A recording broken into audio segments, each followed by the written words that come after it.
We've spoken about Gardasil vaccine a number of times on the programme. Well, Neil has spoken about it a number of times on the programme. It's a HPV vaccine for against cervical cancer.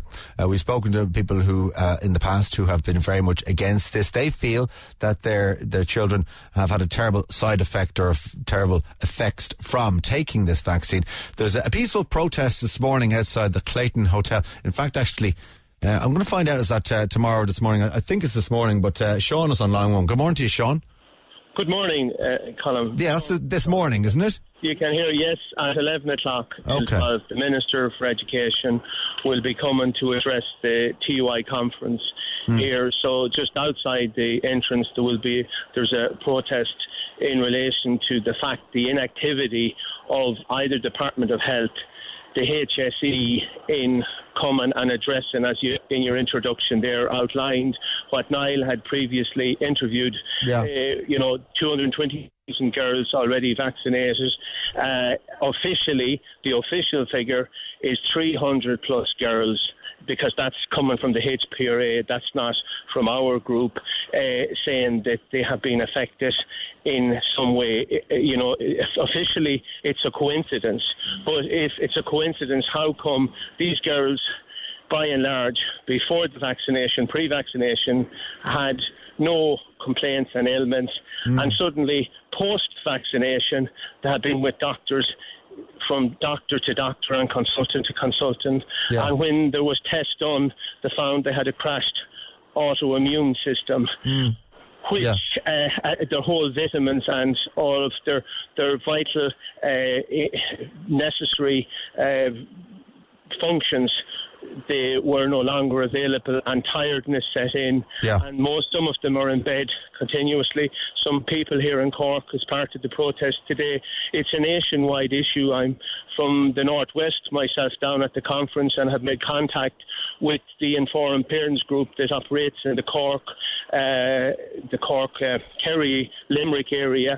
And anyone has any issues can contact Don at the informedparents@gmail.com. I might talk to Don in a little bit, because I know he's with another group called, as you say, Informed Parents. That's correct. What Don says, and one of his main outlooks on this, is that he feels, whatever about being anti-vaccine or pro-vaccine, he feels that the information is not out there for parents. The information that's provided on the Merck website that developed the vaccine is not available.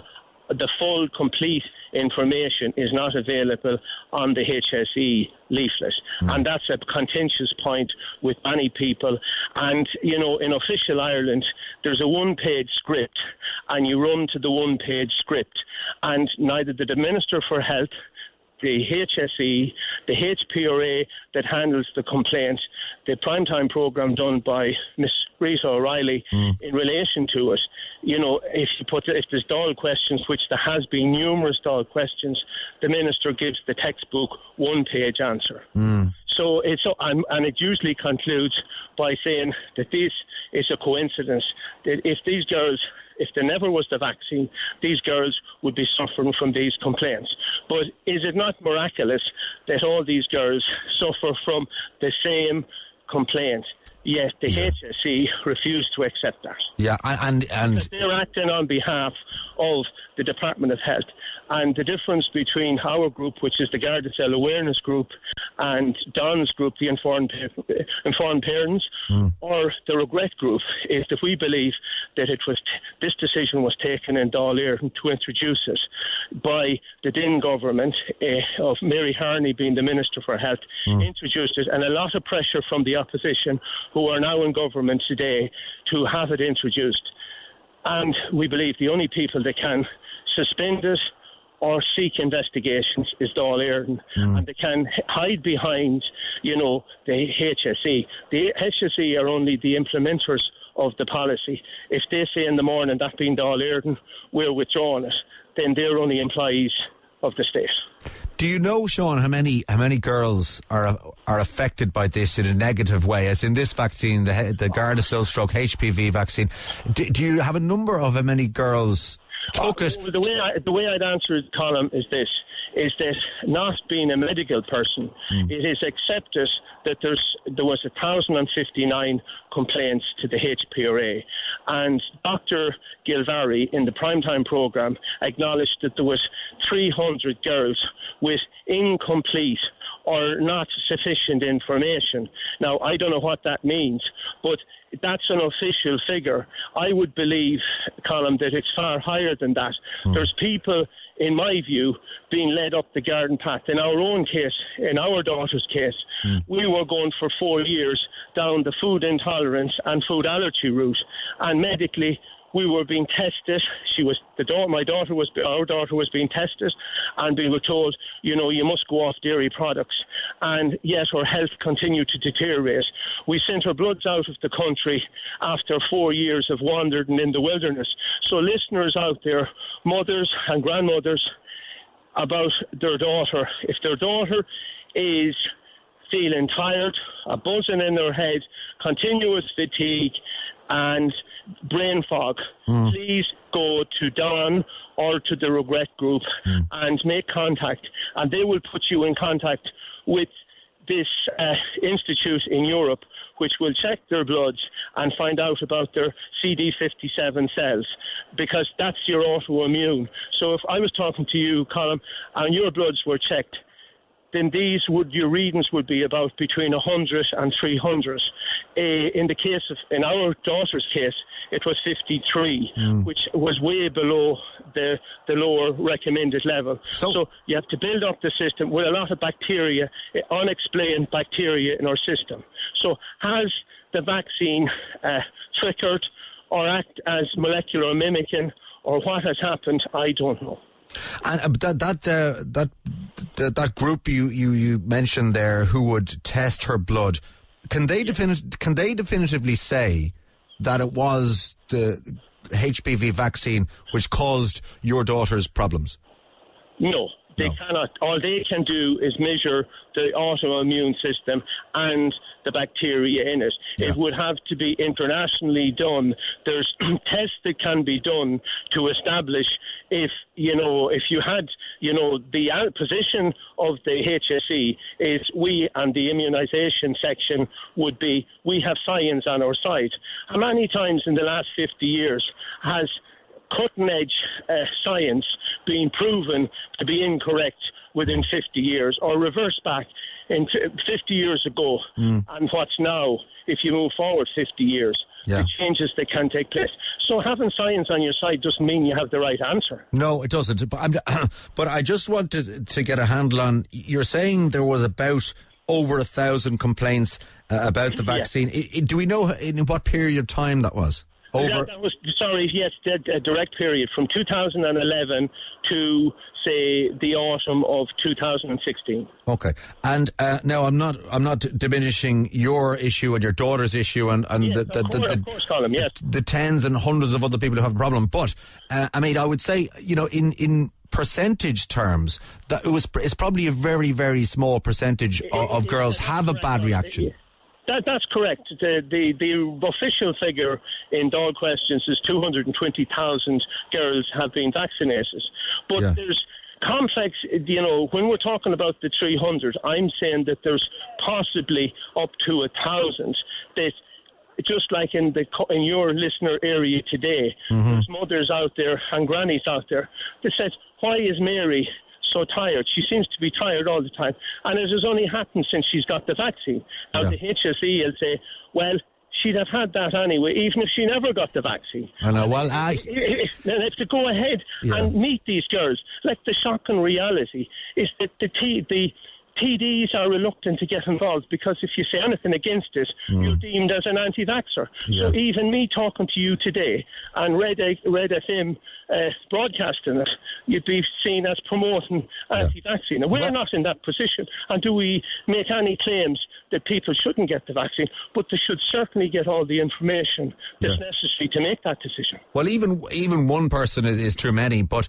it does. I mean, we've spoken to parents, lots of parents who, their daughter has completely changed directly after taking the vaccine. And, I think it's kind of glib for the HSE to kind of say, oh, well, it would have happened anyway. I mean, that's not much of an answer. Yes, but the answer is having been involved in campaigns about forestry, and where I come from, the northwest, we had a fracking issue. Yeah. The state, being the official Ireland, produces one page. And there's one page, and everybody learns the script off, and you don't move off the script, and you have herd immunity. You get the protection of the state. So as long as you don't move one sentence, like there's no medical person, does it not seem extraordinary that there's a herd situation in relation to it? Not a single doctor, the only doctor was a doctor on prime time. Who in Kildare mentioned that there was issues or possibly issues with it. But there's nobody else. And except we introduced a vaccine for truth serum and get the medical profession to come out and really tell the truth what is actually happening. Yeah, well, that would be interesting. And just finally, Sean, I mean, your daughter, she got it, did you say 4 years ago? She got her first vaccine in September 2011. And what has happened to her since? It started off, as I say, continuously. Her health declined, and it was put down just like all the other girls or parents that had talked on your program.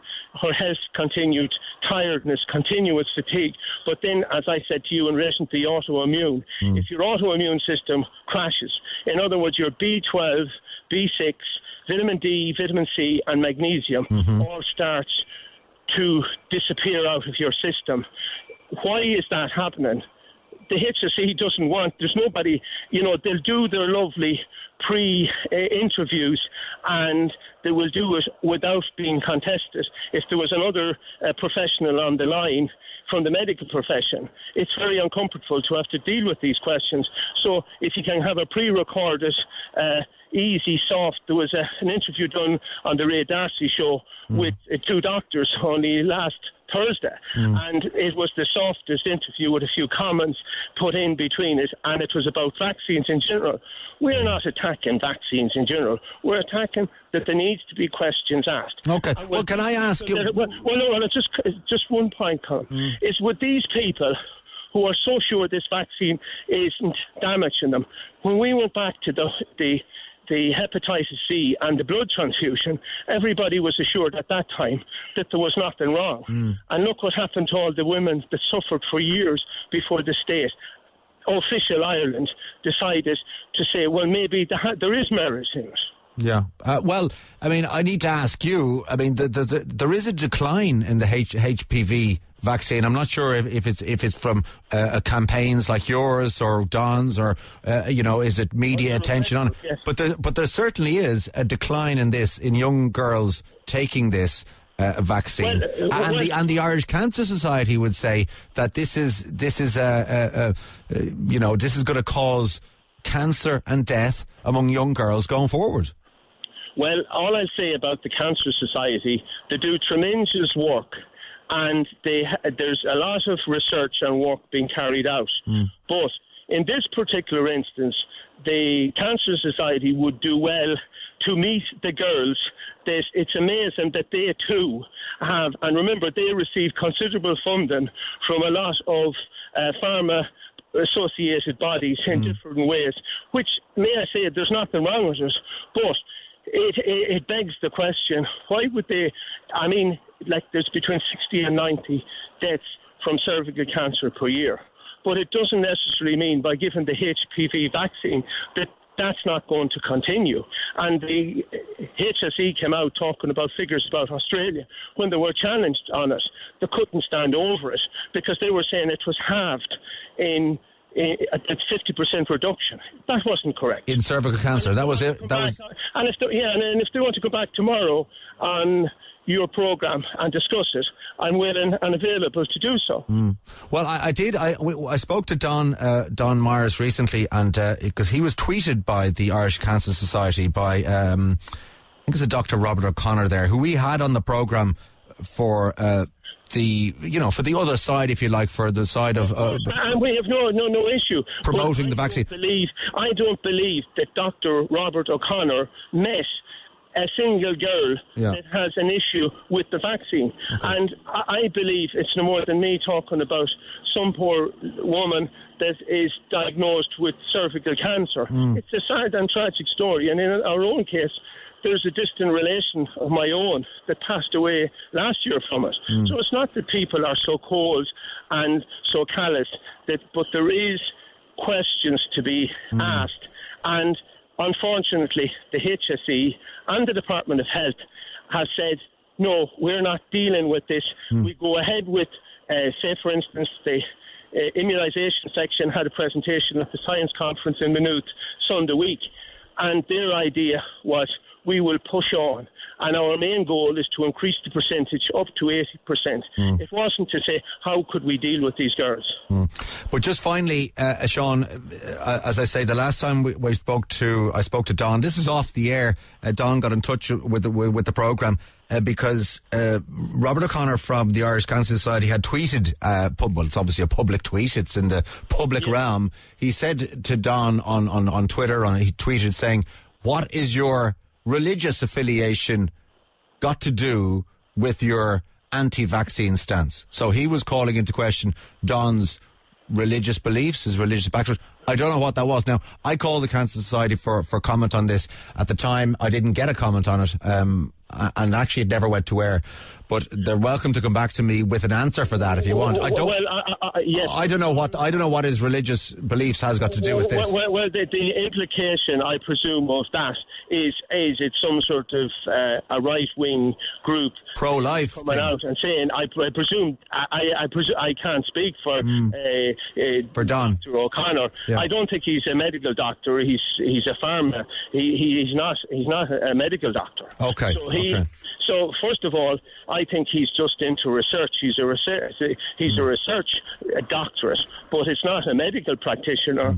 I'm open to correction on that, and hopefully the Cancer Society come back to your programme and clarify it. Well, they're welcome. It shows that, the Irish Cancer Society could have acted as a mediator in all of this and said, let's resolve the situation, because it's in nobody's interest that the figures are falling. Let's sit down with the Regret group and the Informed Parents group, or indeed our own group, but the Informed Parents and Regret group are doing an excellent job, and we're on a political agenda. We believe that whether it's in Cork or Kerry, we believe to run candidates, and that's why we're down having meetings this weekend to see what sort of political uptake would be if there's a general election, that we would be intent on running candidates to raise this issue. That's how strong we feel. Okay.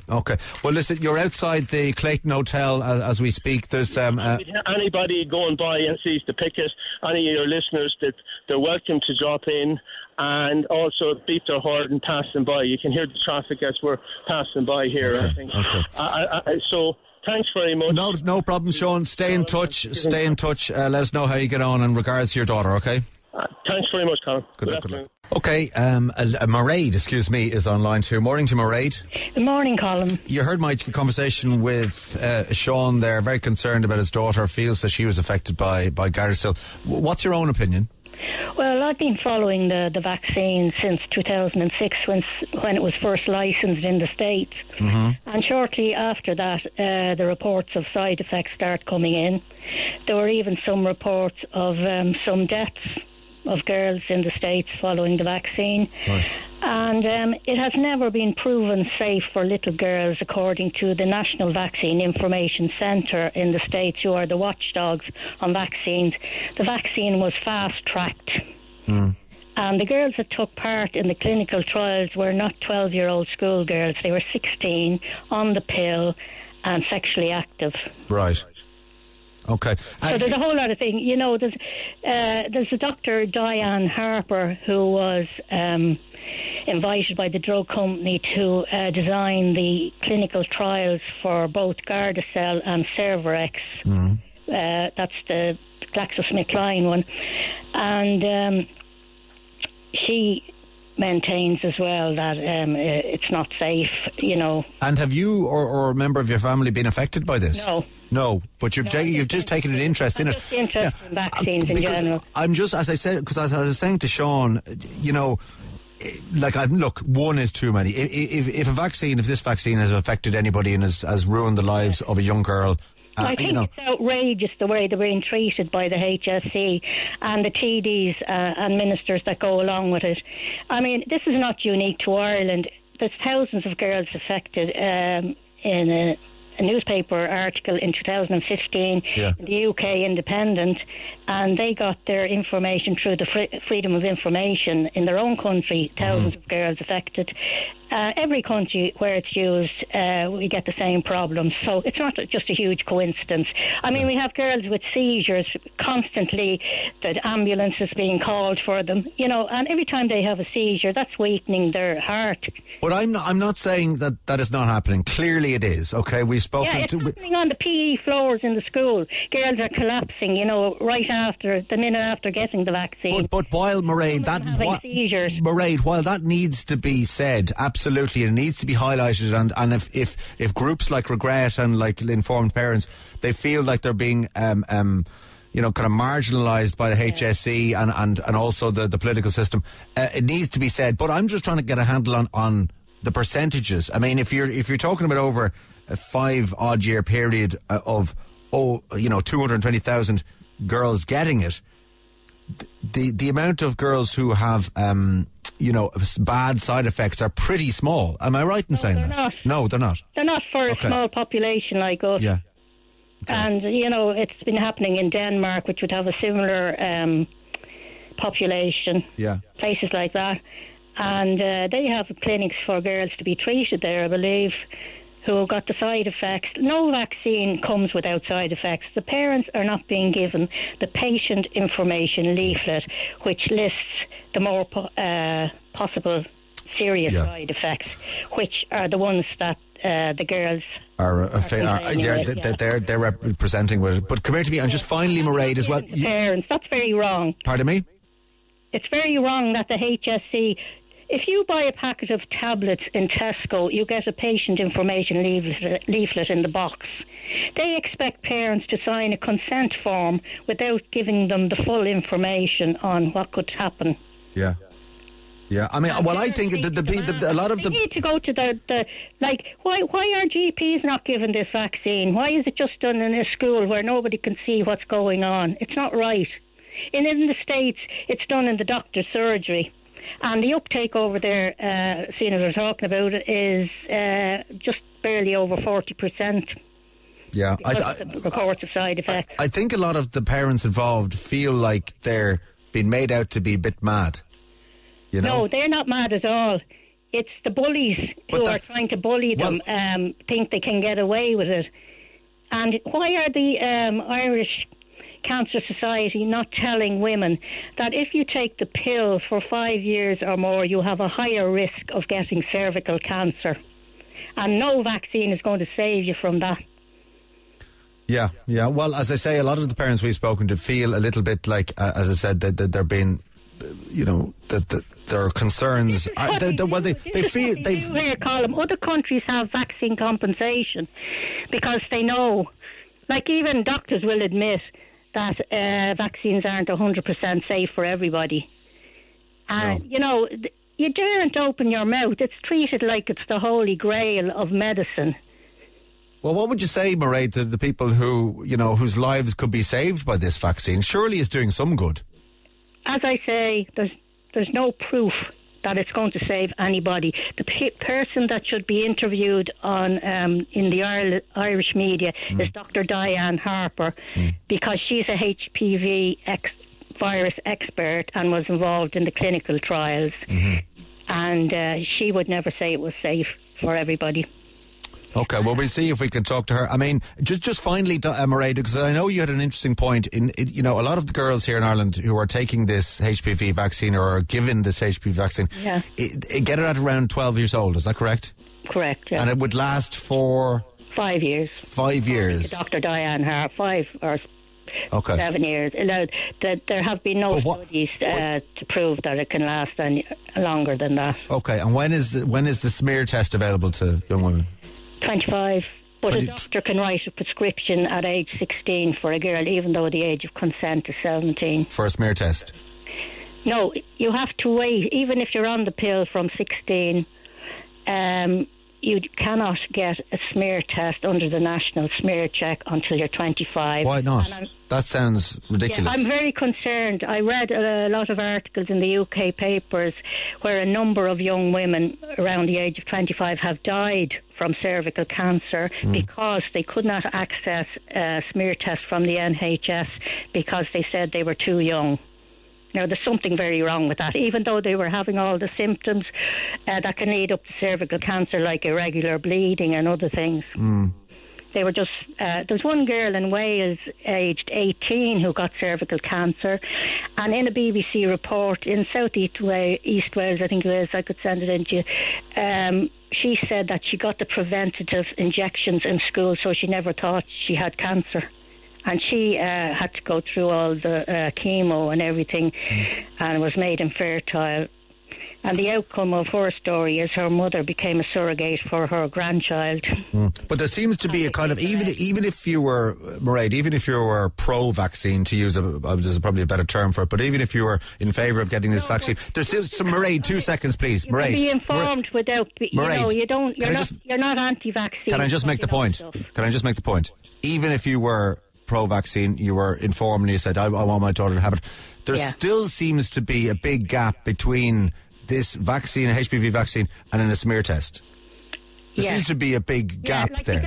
The girls who got the vaccine, say, in 2010, who didn't have any obvious side effects, some of them could be sexually active now and on the pill, and, they wouldn't have a clue about long-term use of the pill can... put you at higher risk of cervical cancer. And can you tell me why, the smear test isn't available for women at a younger age than 25? That's what I'd like to know. I think it's very sinister. In Australia, at the moment, it's between 18 and 20, but from May this year, they're putting it up to 25. In Scotland, it was 20 up to a year or so ago, and they've put it up to 25. In the UK, in 2004, it was 20, and they put it up to 25. And in America, as far as I know, it's still 21. Okay. Well, I'll try and find that from somebody. No, but I think if the Irish Cancer Society are so concerned about women getting cervical cancer, they should have an ad on the radio telling women if they're taking the contraceptive pill to have regular smear tests, and they should also be campaigning to lower the age so that we don't see young women dying unnecessarily. Because, as I say, that vaccine could wear off and there won't be a smear test for years. No guarantee it's 100%. It only. Well, I know, but just take it. I know, but all things being equal, say it was working, and it was 100%. It would still wear off. There would still be a gap between when you would be able to access smear tests. That's my point. Well, I tell you, the CDC in their statement, they're the Centre for Disease Control, belong to the government in the States. In their statement about Gardasil, they say that. The vaccine is no substitute for regular pap smears because the vaccine doesn't cover all HPV viruses. Okay, good stuff. Listen, that's enough for me. Thanks, Mairead. Thanks very much. Good luck to you. Lots of people on this. Appreciate it. You calling in 1850 104 106. Have to come back to Peter and to Leon as well after news at 11. So thank you for that. The phone lines are open this morning, 1850 104 106. And you can text me too, 0868 104 106. Yes, the phone lines are open, and I will open the phone lines they'll stay open. And I'll invite you to call them just about 10 to 5 to 12 today, okay? We've got a couple of tickets to give away for Munster versus Saracens, big game in the semi-final of the Champions Cup. Munster taking on Saracens at the Aviva this Saturday. If you'd like to go along, courtesy of Turkish Airlines, they fly to more countries than any other airline. 298 destinations, don't you know?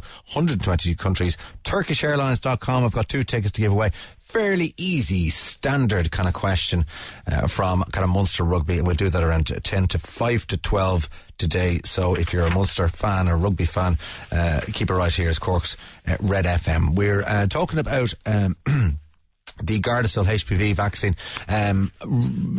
talking to people who have an issue with it. Now, we have called in, or have a call in with the Irish Cancer Society, who would be, if you like, pro-vaccine, pro-Gardasil, pro-HPV vaccine. We have a call in to give them a right to reply. So hopefully we'll get somebody from the Cancer Society. And indeed, if there's somebody listening, okay, if they want to, if you have a different experience with this vaccine, if you are pro-vaccine, do feel free to call me, 1850 104 106, and you can text as well on 0868 104 106. Peter's on line 3. Morning, Peter. Good morning. Your daughter, Rebecca, she's 16 going on 17 now. When did she get this vaccination? October 2013. Okay. And what's her life been like since then? It's been crazy. She progressively got worse and worse and worse until she collapsed at school. And the school said, listen, we can't look after her, so we can't keep her here. So she's been in her little bubble in her room, unable to get out. She's had limb seizure. She hasn't been able to take a shower without somebody in the house, just in case she collapsed. Right. We did the rounds like everyone else of all the specialists in Ireland, and they all said, oh, well, it's this, it's that, it's the other. Now, I mean, you said something interesting. You were saying that perhaps the parents felt as if people were calling them mad. Well, it's not the parents that are being called mad. A lot of these girls are being told it's all in their own heads. Yeah. Regardless of everything else, these girls are sick. We know precisely what's wrong with our Rebecca, and a lot of the parents know precisely what's wrong with their kids. Yeah, I mean, it seems to me, just from an outsider, and it seems to me just when we've covered this story and we've spoken to parents and we've heard their stories, and even the research I've done off the air for the programme, a lot of the people feel like they are not listened to, and it's almost like, as you say, it's in your head. This isn't really happening to you. Yeah, this is understandable from an organisation that doesn't want to admit there's something wrong. Because when the organisation admits there's something wrong, then they have to treat them. Yes. When you say an organisation, you mean HSE? HSE, or I mean, we're told it's not the HSE, it's the Immunisation Board, or it's this or it's that. But I mean, the HSE is, at the end of the day, the people charged with the health of the nation. And when you book your appointment with the HSE and go and see a specialist, and the specialist sees a completely sick girl in front of them and then says, oh, it's all in her head. Yeah. There really has to be questions to be asked. No, I would be furious if I was a father or a parent of a child who, was a perfectly, I'm assuming Rebecca had a perfectly normal, healthy childhood and energy levels, etc., before this happened. Absolutely. I mean, she was off jumping in the River Shannon and enjoying life. And then she got this thing, and then, her life just collapsed from there. But I mean, what makes me more angry is people who are unqualified going on national radio and trying to diagnose my daughter with something that she hasn't got, or indeed saying that my daughter isn't sick. Now, I say this, Robert O'Connor I won't call him doctor because he's a PhD. Robert O'Connor's a case in point. He goes, oh, no, this is all coincidence. I did an estimate as to how much of a coincidence my daughter is against the background data, and found out that the combination of illnesses my daughter had, there was a chance of 1 in 50 million of her getting them at random. 1 in 50 million. Getting this type of condition at random without... Yeah. Absolutely. Okay. And this is when I have to disagree with Sean on one thing. He said the scientific evidence. The scientific evidence has been proven to be flawed. They assessed, and there's only one bit of scientific evidence by the EMA, they assessed one disease at a time, one illness at a time. They ignored the fact that there are clusters of illnesses. Now, the WHO then did a study and came out and said, OK, let's go and look for unvaccinated girls with these clusters of illnesses. They couldn't find any. So what does that tell you? Well, there you go. I mean, it could point to the fact that there's only clusters where there's been vaccinations. Yeah, that's what could happen. I mean, do you obviously regret giving your daughter or allowing her have this vaccine? Yeah. We signed the consent form, and on that consent form, we highlighted the fact that she had asthma, and then she went ahead. She had the injection. Her health crisis. Of course, we regret it. But then when we hear the HPRA saying, oh, well, if they had asthma or something like that, it's a pre-existing condition, they shouldn't have had it. Well, why was she given the vaccination? Well, this is what I've spoken to parents before who want more information. In fact, their group is called Informed Parents. So you didn't have this information before you allowed Rebecca have this, yeah? Had I had it, I mean, if you look at the data in Ireland, it's about a 1 in 50 chance that your daughter will be damaged by this. Mm-hmm. When you look at the number of girls that appear to be damaged and the population as a whole, it's about 1 in 50. So you're going to take that chance with your daughter's health. Do you think it's that high, is it? 1 in 50? I mean, it's quite simple. If you take the maths, it's about 1 in 50. In Denmark, they reckon it's worse than 1 in 50. Okay, well, I had wrong information. I had kind of wrong figures before. So I mean, because I asked Sean, that he was kind of saying it might be a lot less than that. 1 in 50 is pretty high. Yeah. So I mean, when you look at this, I mean, the other thing that makes me angry is when I was saying about these people making comments about my daughter. There's this video of my daughter online questioning one of the people that designed the vaccine. And ever since then, she has been referred to as the girl in the wheelchair or that girl in the wheelchair. And this is really annoying for her and for us. By who? Who uses that term? Robert O'Connor. She's various people in the, what's her name, Brenda Cochran, in the public meeting, other people as part of training courses, as part of publicity, on radio stations. They call her the girl in the wheelchair from online, is it? Yes. Why don't they use her name? But I mean, why don't they? Okay. I mean, she's been put up as this girl in the wheelchair. She has a name. She has an illness. She is sick. It was caused by the vaccine. You believe that? I know it. I just need to say that is your belief. I'm trying to get a counter argument on here, Peter, for balance. When, as I said, I have a call in with the Irish Cancer Society. If Robert O'Connor comes back to me, and if can I get you back on the air with him? Absolutely. Okay, well, I'll do that because, as I said, I do want to have balance. I'm trying to do that, and I'm inviting some people to call in. It's a talk program. I'm inviting people to call in if they feel they have a positive slant on this or a positive experience with the vaccine. If they've had it, if they have no problem with it, if they think that it's important for our young children or young girls to get this, let me know. I mean, I would certainly put you on the air, but at the moment, the people are calling in. At the moment, the people who are calling in have a big problem with it. Absolutely. I'm not against the vaccine. I simply think that if people are recommending a vaccine like this, two things should happen. The first thing is people should be made aware of the data and the probability or the possible side effects. The second thing is, should they get sick, they should be treated. And our kids have just been walked away from. So just finally, Peter, I mean, Rebecca, she's been living with chronic fatigue, absolutely no quality of life for the last maybe 4 or 5 years. Listen, stop with... I'm sorry to interrupt. It's not chronic fatigue. Chronic fatigue is merely one of it. She's had limb paralysis. She has Raynaud's disease. She has brain fog. She's had seizures. And, and we're actually treating her to try and get her better. Yeah. And one of the things I would say, the people around us in County Leitrim have been absolutely fantastic, because without them, we wouldn't be able to afford the treatment that she's getting, because it's not available in Ireland, and we have been told to go abroad. So yeah, just to finish your point, you're saying that, like, since this happened to her, and okay, it's obviously a lot more serious than only chronic fatigue, but all the problems she's had no medical intervention from doctors at HSE for this, no? Nobody has come and said, let us look at your daughter and find out. None of the people are saying, oh, it's all a coincidence, it doesn't exist. None of these people have come to our daughter and said, let's have a look. Those people that have treated her have told us it's the vaccine, and that includes GPs, specialists, and everybody. Okay, all right. Listen, Peter, as I say, if I can get somebody, Dr. Robert O'Connor or somebody else from the Irish Cancer Society, I might come back to you. Thank you very much. Thank you. Good morning to you. That's Peter. His daughter Rebecca received the vaccination back in 2013. Anna's online too. Good morning to you, Anna. Good morning. How are you? Good form. Now, I may have been wrong myself and Sean may have been wrong in some of the statistics we mentioned earlier on.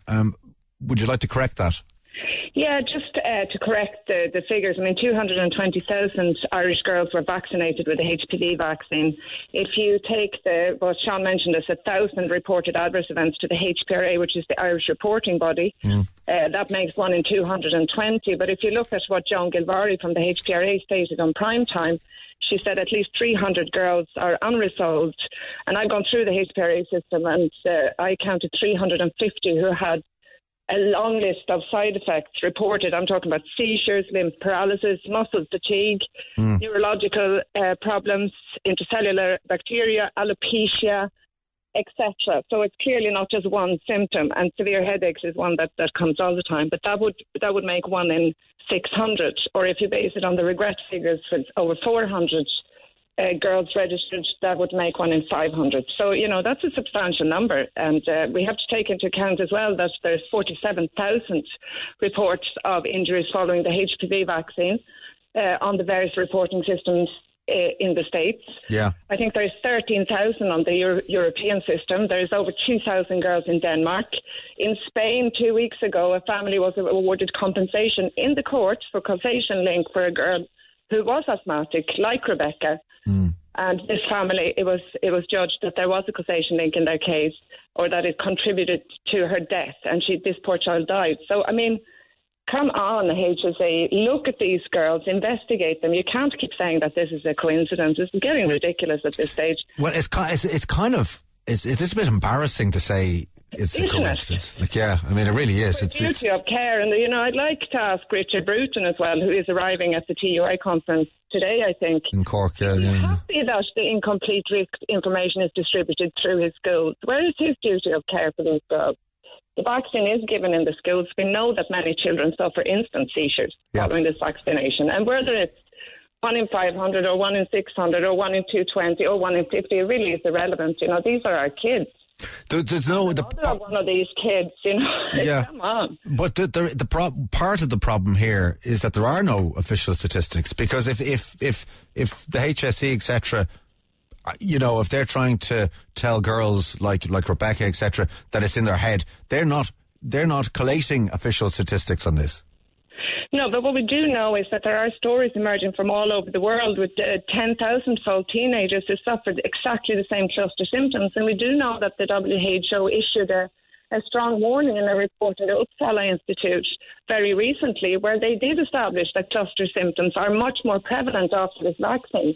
We know that the reports to VAERS in the US, the 47,000 reported injuries, far exceed any other vaccine over a 10-year period. And we know that the same situation applies to Ireland. Okay. But I just want to say one thing in relation to Robert O'Connor coming on as well. It's very tough for parents in Regret. You might have noticed that I'm the spokesperson for Regret, and I haven't been on the radio waves for 4 months. Right. Following the primetime programme and the Deaf Bishop show on RT, where he ridiculed the Regret girls. He ridiculed anti-vaccine groups, yeah. No, he targeted Regret specifically. We were asked, would we give consent for researchers to use the Regret video, and we said categorically no, that this would have a detrimental effect on the mental health of all these girls who are chronically sick following the vaccine. And we've endured a lot over the last few months. We've had Robert O'Connor referring to our girls as fake stories consistently. Fakery. These girls are real girls who have long comprehensive medical records who have been established. I have a screenshot here of an Irish GP who says, Regret our sea-lots, they deserve abuse.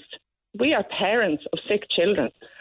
Yeah. It's an absolute horrendous time for parents to be part of this targeted smear campaign that the HSE are endorsing. And consequently, our health department is too.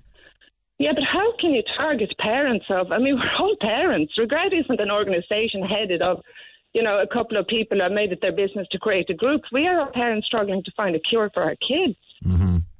Come on, you have kids in this group are struggling on for 6 or 7 years.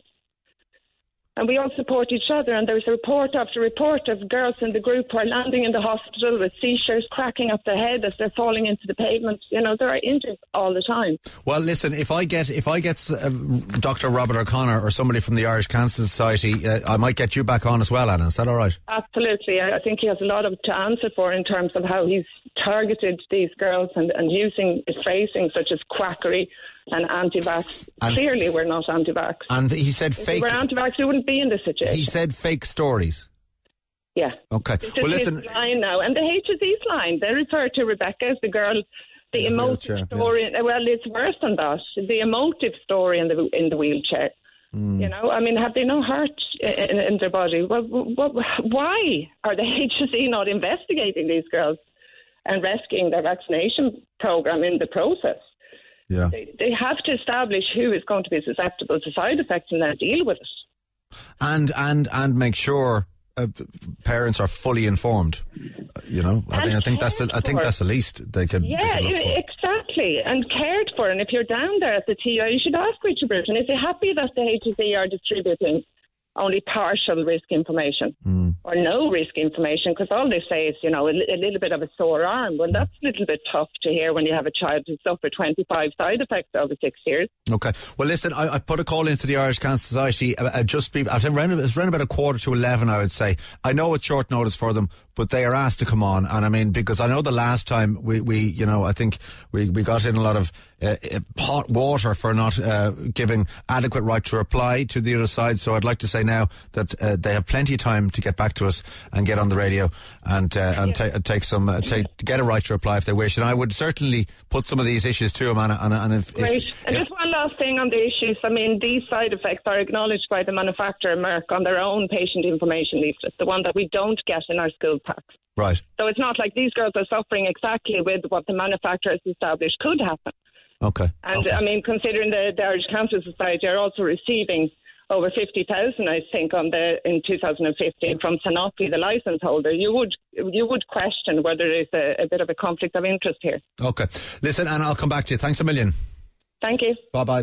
Line one is Anne, another Anne. Well, Anne and Anna. Anna, how are you? You're on line one there. Thanks for getting in touch. What do you want to say? I'd just like to say, I'd like to ask Robert O'Connor one question. Who said that this vaccine is a cancer vaccine? Because I've been told by the manufacturer that this is not a cancer vaccine. It's an STI vaccine. That's one question. Okay. Now, the other question is, well, it's looking for answers, really. My daughter has been affected for 4.5 years. We've gone from hospital to hospital without any answers. The only place that we've got answers is actually sending our bloods out for them. Yeah. We come back here, you have no doctors here that will actually even look at the bloods. Okay, your daughter, sorry, Anne, to interrupt you there, but your daughter was affected, she got vaccinated 4.5 years ago, and has had similar issues to the other people we spoke to. My daughter has that many diagnoses that I can't even name them out. I'm even forgetting them at this stage. The big main one is seizures, POTS, syncope, tachycardic. She's been put on a heart tablet now. We ended up in the hospital last week on a corridor, which was very distressing for her because we have an investigation on at the moment because there was CCTV camera in front of her. Right. And we had to find out whether it was on her or not at the time that she was being examined, which is very distressing. But we left the hospital with only one thing, and that was that she has to wait till she goes to Dublin for her to be seen. So in other words, she was sent home with severe headaches, dizziness, collapsing, and we have to wait to go to Dublin. The child has not been in school for weeks and weeks now, because when for one, she's not able. Her whole body is, to me, is shutting down because she has no strength. She comes up here, her heart is racing, dizziness in the head, pains in the head, and she's gone back to bed again. Look, the one thing I've learned in this, we're talking to doctors, it's not there. When we went to Dublin in 2013, I was told that if this vaccine didn't cause or seizures, it contributed to them. We were told in another hospital in Dublin last year that syncope is a side effect of this vaccine, right? Because POTS was examined, he wouldn't put down POTS even though he said POTS, but he will put syncope because syncope is a side effect, right? Okay. Now, he said he wouldn't say that the vaccine caused it, but he can't rule it out. Right? Now, these are coming from doctors. We go to the hospital. Nurses are very sympathetic to her. They're well aware of it. They have, if they state that they haven't got the figures here, I ask only one question in a hospital. All I ask them is, are you treating other girls like mine since they got this vaccine? And in the hospitals, I have been told, yes, we are treating other girls like your daughter. So why are these doctors not reporting this vaccine? They are obliged to report it when you go in, right? And you suspect that the vaccine has done this. And she's not getting, all these different illnesses that's coming. But they know that the vaccine is doing something to these girls because they're able to tell you that they're treating other girls like your daughter. And that's in any hospital that we've gone to. And Carol said one thing in the school last time. She hasn't been back in since she collapsed in there. And the one thing she said was, this vaccine should not be given out in these schools. That's the one thing that she said.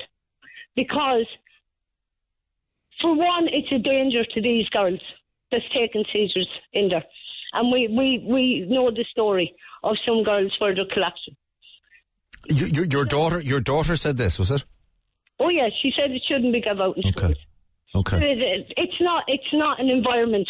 It's not an environment whether which that a school isn't. A school is for education. I mean, if there's any, I'll tell you, Anne, if there's any question marks over anything, like, I mean, for example, in this case, we're talking about vaccines. If there's any question marks over this or any health-related issue, okay, if there's any danger or question mark, I mean, really, should girls be lined up in school to have it administered? Surely, it should be a medical treatment in a medical environment. Should be a medical environment, yes. And at the end of the day, like I vaccinating in a few schools at the time, in the different areas, right? Even down to stock. There's nothing put in place there. They can say that there's not. It takes X amount of time for an ambulance to come. I know that. To actually the scene. We've had, even though people don't answer, the different things that's going on with Karen, we've had defibrillators get ready to perform CPR, and you're there. I don't know first aid. All I do is when my daughter collapsed, I pray to God that my mother is looking over, who died of cancer, that she's actually looking over, and that she'll bring her out of it. At this stage, you have seizure, and you're trying to determine which seizure is which. Is it epilepsy? Is it non-epileptic? Is it POTS? Is it syncope? And I've asked her to explain what seizure is what and to tell the difference, to let me know what the difference is. In 4.5 years, not one doctor has taught me how to tell the difference in every hospital that I've gone to. I can hear the... cannot tell me how to tell. Like, if you're not medically trained, which I'm not a doctor, right? And you're there and you're saying, okay, Pet, this is a epileptic seizure, it's a non-epileptic seizure. Maybe it's a syncope and POTS, I don't know, right? But you're trying to get her out of that, right? Not knowing what way she's going to come out of it. And even the last day down there, I asked the doctor, can you just explain some symptoms to me that I can actually tell the difference, that I'm not putting my child in danger? Because for one, if it's epilepsy, an epileptic seizure, you have to give emergency medication. That's a total mess, because some is saying that she needs this here. Others are saying if it's a non-epileptic seizure, she doesn't receive that. If it's syncope and POTS, you have to raise her legs, to let the blood flow back up. So what do you do? An epileptic one, You're not to go near them. You just put them in a recovery. You're very similar, and I can just hear the upset and frustration in your voice. But you're very similar to. I have rang every organisation. You know, I ring the one thing that is maddening me that I have looked for is the package insert. The package insert, not the online version. I'm looking for Merck's package insert. The package insert, I have it by email here. The package insert is in the manufacturer's box leaving the factory. Right. You know, and they have to do that. That is by European law. The insert has to be in the packs. So why does the parents not receive the information leaflet? Who takes it out? Who gives the HSE the right, or whoever it is in Ireland, to take out that package insert and not give it to us? Now, I've requested this through the HSE. Now, Merck told me to contact the HSE. I've contacted the HSE first. The HSE, I have an email back. I'm to contact my school for the patient information leaflet. The school, and the schools aren't involved. And obviously the school don't have it either. They don't have it either. So then I was to contact our local immunisation crowd that actually gave her the vaccine. They told me to go to the school, that the school should have it. Right? And then I got back in contact with them last week, and they told me that they haven't got it. They don't get them. They only get an A4 page like what we get with these few little side effects on it. Not the manufacturer's one. You see, this is the thing. You know, if something is being put into the body of your children, you know, your child, you should know exactly what is in it. If you want, lots of people don't care less. Lots of people just go, "Oh, that's fine."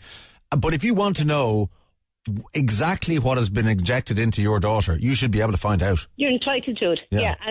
This is what I've told them, and they actually said, if a parent. They're given, you know, they say a 4-page for to give out anyway. Well, that's what I got with a few little side effects. But if I want the patient information leaflet, I can go online. Okay, listen, I have to. That's not the package insert. I have to take a quick break. Just finally, I mean, your daughter, she's still in the same position. So 4.5 years on. Position. 4.5 years. And do you feel that do you feel that she's been taken seriously, or that you're being taken seriously, that her condition has been taken seriously by the medical profession here?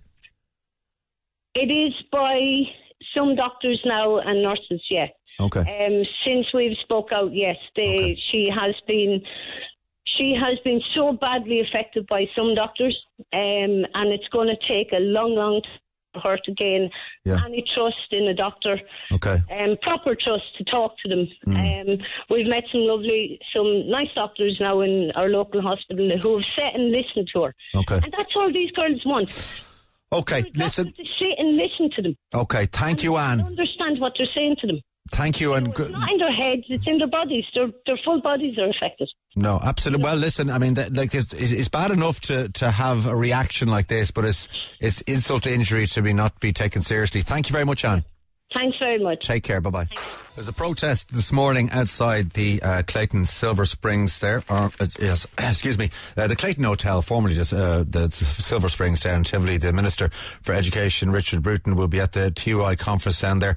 A number of parents of young girls, young ladies who have been given the Gardasil vaccine are there protesting this morning to highlight, I suppose, you know, the issue they have with their daughter's condition and what happened to them pre and post vaccination, and also I suppose to register their displeasure that the fact that this vaccine that their daughters have been given is being given out in schools, which they would say not enough information. Now, we've been talking to a number of parents affected by this, a number of parents whose daughters have been in very, very, very bad condition since they took this vaccine. We have mentioned the Irish Cancer Society a number of times in the programme because they would be very much in favour of the vaccine. A gentleman called Dr. Robert O'Connor has been mentioned a number of times on the show as well. He's been out, and he's been on this programme before, promoting the vaccine, if you like. We've asked them for a comment this morning. We've given the Irish Cancer Society right to reply, and they've refused. Communications office at the Irish Cancer Society have said that Dr. Robert O'Connor is unwilling to comment on the programme this morning. They say the Irish Cancer Society have no concerns about the Gardasil vaccine, and this is an issue for the HSE. Even though the Irish Cancer Society do make comment on this regularly when it suits them, I suppose, because, I mean, I would be asking, I suppose, the Irish Cancer Society some difficult questions, and indeed getting some parents on to talk with Dr. Robert O'Connor. Maybe they don't want that type of friction on the air. That's up to them, but they have been given a right to reply. But they have been, as I say, quite vocal in the media promoting this vaccine. And as I said, Dr. Robert O'Connor did tweet recently about one of the campaign members questioning that man's religious beliefs in concerns his campaign against this vaccine. And I was going to ask Dr. Robert O'Connor, what did he mean by that? I mean, what has his religious leanings got to do with his campaign against this? But as I said, I haven't had a chance to do that. But look, as I say, if you have an opinion, 1850 104 106 is our phone number, and you can give us a call. By the way, we've also contacted the HSE, but we have no response from them either. So we've done our side of it. Leonie, good morning to you. How are you? Good morning. How are you? Not too bad. You texted in. Thanks a million. Your daughter took this vaccine as well. You feel that she was somehow affected by it, yeah? Well, I can only say that everything changed after she got the vaccine. After the second vaccine, we noticed her health declining. And we didn't really put it all together. It was probably a year and a half later before we kind of connected all the dots as to what was happening, and it all came back to then that's you know, all the symptoms that she's experienced. When I did the research as to what it could be, and I realised that when I found out that there was a manufacturer patient information leaflet as opposed to just what I got from the HSE, I was floored. I was astonished to think, here are all the symptoms that my daughter was experiencing, and I wasn't given any of this information when she received the vaccines. Yeah, this information is crucial. This information has to be given to the parents, because they're not making an informed decision on only 5 mild symptoms. Because we spoke to a mum there who said that I wanted to get the manufacturer's patient information. I couldn't get it from the HSE.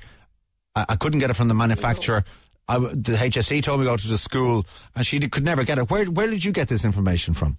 You can go online, and you can get it online. It is there, and you know, but it's hard enough to get it for people who are not kind of savvy, we'll say, on a computer, literate or whatever. I mean, it's not possible for them to get it. Yeah. You know, it needs to be handed to them. It needs to be put into the patient information leaflet pack in order for them, you know, to weigh it up for themselves as to what's good and what's bad for their child. And it's just not a one-size-fits-all vaccine. I mean, if you have any underlying conditions, which they're not telling you that either, and I don't think the nurses actually may not 100% know. They're just told to give this vaccine. They're not equipped with all the information either.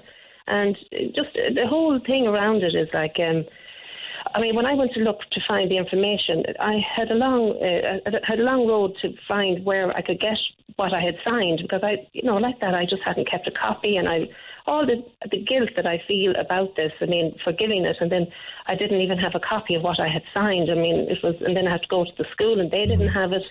And then I rang Safari Pasture, the licensed people. Right. And they told me that they had never heard of anyone having any side effects to this vaccine. The manufacturer said this? Just going to, not Merrick now, this is I'm probably not pronouncing it properly. Okay. The licensing body. Okay. They're a UK-based company. And I rang them, and they had no information for me. I've gone through all the proper channels to find information about it, and to this day they're saying that there's nothing, that there is no link, that there's nobody else has ever contacted them with their child being sick. So is that not amazing? When we have put information into HPRA, we've complained to our doctor, we're banging our heads off a wall and nobody is listening to us. You know, it's just horrendous. Really. I just find it unbelievable that they, you know, just are completely sticking their heads in the sand. You know, I mean, that they just say, it's almost like just saying, look, this is not happening. It's not happening. Just, you know, and you know what you're experiencing is nothing to do with the vaccine. In fact, it's all in your head. I mean, it's just it's bizarre. I mean, do you think there's an issue? Do you think there's an issue with compensation? I mean, because I know, I mean, again, if I was in your position, or many people would in your position, be looking for compensation if there was a direct link between a vaccine and what's happened to your daughter. Do you think that there's possibly, you know, worry about that? It's not, for me, I just want my child to be. She should be the child that any teenager should be going out with her friends, having a good time. These are the most fabulous years of any child's life. Well, it should be. And yes, you know, they don't have the energy. If they're not able to do, you know, like say, if your child is supposed to be in college, they're not going out. They're not able to go to college, a lot of them. I mean, my child was out of school for months on end, and she managed to sit her leaving cert. But the brain fog that she experienced at the time, and she was 18 at the time, it was the worst time of her life. Friends move on, and they are left, and it's very isolated. And, you know, it's an awful experience for at that age to feel isolation, and you don't know how to help them. You're not equipped or experienced to know what's going on or what's happening to them. Their bodies are not doing what they normally do. Just, you know, from headaches and migraines to chest pain, heart palpitations, ovarian cysts. I mean, the list I have, it just is horrendous. And when I looked at the manufacturer patient information leaflet, and when I saw that they actually list everything that my child was experiencing, I said, why wasn't I given this information? Yeah. You know, why were we not told this? So it's very important that manufacturer patient information leaflet is given in the school pack. Okay. You know, it's crucial. Yeah, well, look, that's the least. That's the least. An informed decision. Yeah, that's the least you should look for, Leonie. To be honest with you, so your daughter got it just finally. How long ago was it? 3 years, 4 years? 2011. Okay. 2011, and yeah. she's been the same since. She's never improved. Well, thankfully, I am one of the lucky ones. At the minute, she's doing great. And she's doing really well. I have to put it down a lot to it. Alternative medicine has worked very well for her. Now, I was not a believer in any of this before. I always thought this was airy-fairy kind of stuff. Of course. And no, but I'm telling you, I am a believer now because it got her through the other side. Yeah, because I don't know if you've ever tried acupuncture, have you? No, sure. That can help in a lot of these type of issues, and it's alternative, of course, but it can give great relief. So that could be a. We have at home. We've one of the cabinets, and it could be a chemist. The amount of stuff that we had in there, and you know, slowly she came down off all of those things. I mean, to be told that it's psychosomatic and that this is all in your head, and you know. If we go to a doctor now, she'll say, "Ma'am, do not mention HPV. Do not mention it because we're not taken seriously." Yeah. Once you go in there, they just if whatever symptoms that you're dealing with on the day, that's what they'll treat you for. But once you mention HPV, it's like the atmosphere changes. So we stopped doing that. Okay. And that's not, I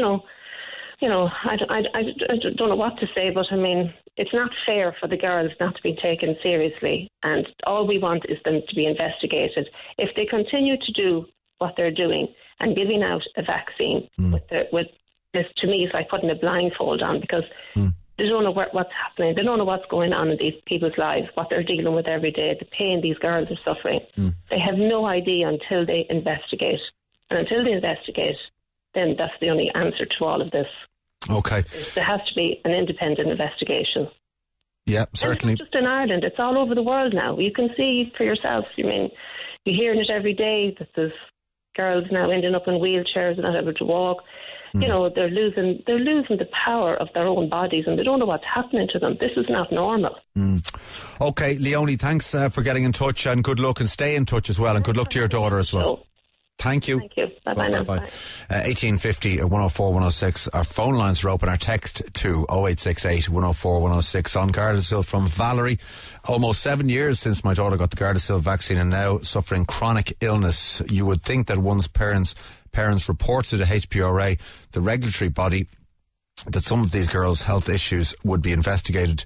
Bullying tactics are being used to persuade parents to consent for their daughter when they refused the first round of injections in September. They sent out consent forms again. Does no not mean no, says Valerie. Thank you very much. 0868